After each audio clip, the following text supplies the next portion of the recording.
Hello my ghouls and witches, and welcome to Game Over, that one horror channel you go to meet that one weird guy. I'm that one weird guy, Presley J. Bowser, and today we're going to be looking at Friday the 13th, released in 1980, directed by Sean S. Cunningham. Friday the 13th is one of the most influential horror movies of all time. I believe it to be one of the most influential movies of all time.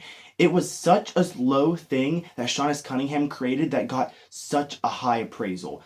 And why that happened? Well, Sean S. Cunningham went to writer Victor Miller and said, hey, Halloween's making a lot of money, let's copy it. I'm not even joking, that's literally what happened. And Sean called me up and said, Halloween is making incredible money at the box office, let's rip it off. That is keeping it real. And he put an ad inside Variety calling it the most terrifying movie of all time, without even a script. And the hell thing, it worked. He got $500,000 to make his movie, and he created it. And man, did it create one of the longest franchises in horror of all time, with 12 movies to date. The movie follows a counselor, Alice Hardy, and all of her other fellow counselors that are rebuilding up Camp Crystal Lake to reopen. Well, when all of them get killed off one by one, who is it? Could it be the boy Jason? Nah, he's mentioned like once inside this movie. It's Pamela. I thought I would start off Friday the 13th with my first video ever, slash or pass, which basically I go over a movie and I say, is this movie a slash, which means it's good, or is it a pass, which means it's a bad movie? So I thought, why not start off with this movie? So without further ado, let's get into this horror movie. The movie starts in 1958, where Paul and Claudette, two counselors, go up inside the attic to have some Foley-Poley. Well, an unseen figure goes up there and kills both of them, stabbing Barry inside the stomach and killing Claudette with what is that, a freeze frame? What is even happening right there? What is that? What? Man, for Friday the 13th being one of the most influential horror movies of all time and being very bloody and gory, those first two kills don't exactly set the right tone. We then go to present day, which is 1979. Annie Phillips is going to a local store and is trying to get to Camp Crystal Lake. The fellow people call it Camp Blood. Enos says he'll take her there. When walking to his truck, we run into Crazy Ralph, who says, you'll never come back again. Literally, I'm not even joking. You'll never come back again. It's some of the funniest stuff ever. Anyways, while driving her there, Enos tells her all about the things that happened there, like the boy that drowned, Jason. Enos then drops her off, and she gets picked up by an unseen figure. While driving there, the figure passes the way to Camp Crystal Lake, and Annie starts to realize what's happening. She then jumps out of that car, she actually jumped out of that car. Nice stunt work by the actress. She then runs inside the woods and then gets killed by the unseen figure when she gets her throat slit. Steve Christie, who is the owner who bought the camp, is talking to all the counselors about fixing up the camp. He then talks to Alice and asks her to stay, and she's like, okay. And then he starts getting all weird and feeling up on her hair. Yo, dude, I don't think she wants you to be doing that, man. Please stop. He then leaves to go into town and leaves the campers. All the counselors are then setting up camp, and in doing so, one of the saddest things happens. They then kill a snake, an actual snake. This story always pisses me off because that was an actual snake. The owner put it inside the set, but they didn't tell him they were going to kill his snake. That's messed up, man. When cleaning, Alice runs into Crazy Ralph. Oh, shut up, Ralph. Shut up, Ralph. While the counselors are working, Ned sees a random person inside one of the cabins and goes to see who it is. He's then killed off screen. We see his body later with his throat slit. We then see Jack and Marcy. Fun fact, Jack is played by Kevin Bacon. Yeah, Kevin Bacon's in this movie. Anyways, Jack and Marcy then go to do some freak under the sheets inside one of the cabins. After they're done, Marcy then leaves to go wash up inside one of the shower stalls. Jack is then killed under the bed where his head's grabbed by a hand and then an arrow goes through his neck. We then see Marcy inside the bathroom where she gets an axe to the face, which is also really cool. Man, these guys are just getting better and better. Alice, Brenda, and Bill are the last three counselors. They're playing strip Monopoly when the power is cut. So then, Brenda then leaves her cabin to go read. While she's reading, she hears this.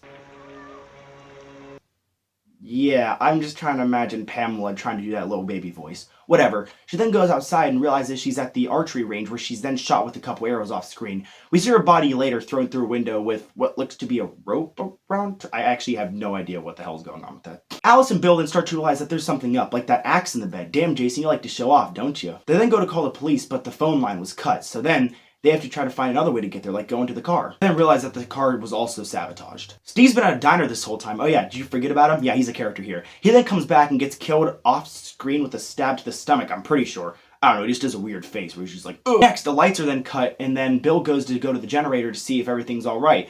In doing so, we get a very long scene that does not need to happen. We watch Alice just walk around making coffee for the next, 10 minutes, literally. It's longer than it needs to be. It did not need to be that long. But we then get a good scare. She then opens the door to find Bill with his body arrowed onto the door. Yeah, I just made that up. He has 3 arrows on his body holding him to the door.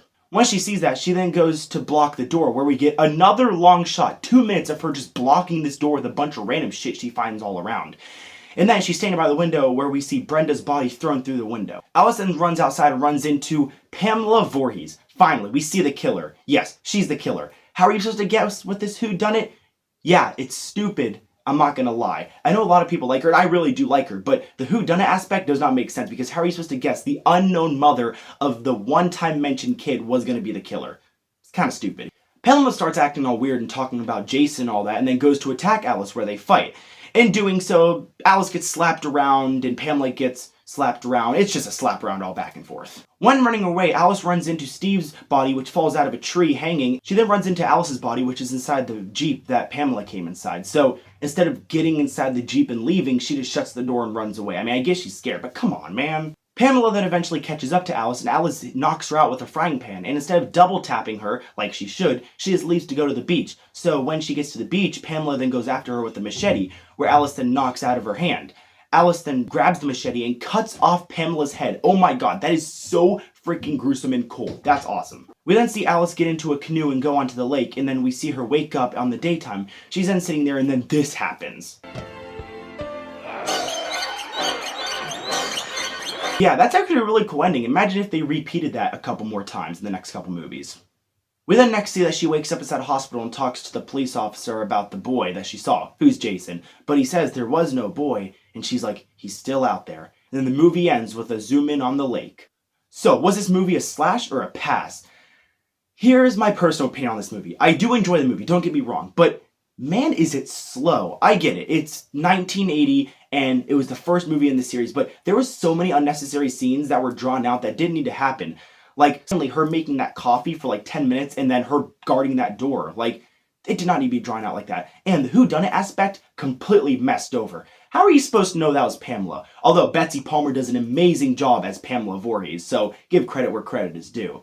This movie, honestly, I feel like is overrated, but honestly, it's not a terrible movie. So honestly, I'd say this movie is a slash. It is a good movie, don't get me wrong. There are some slow out scenes, but man, did it upgrade from Halloween in a couple aspects. Mainly the kills. Those kills are pretty gory. That's pretty nice.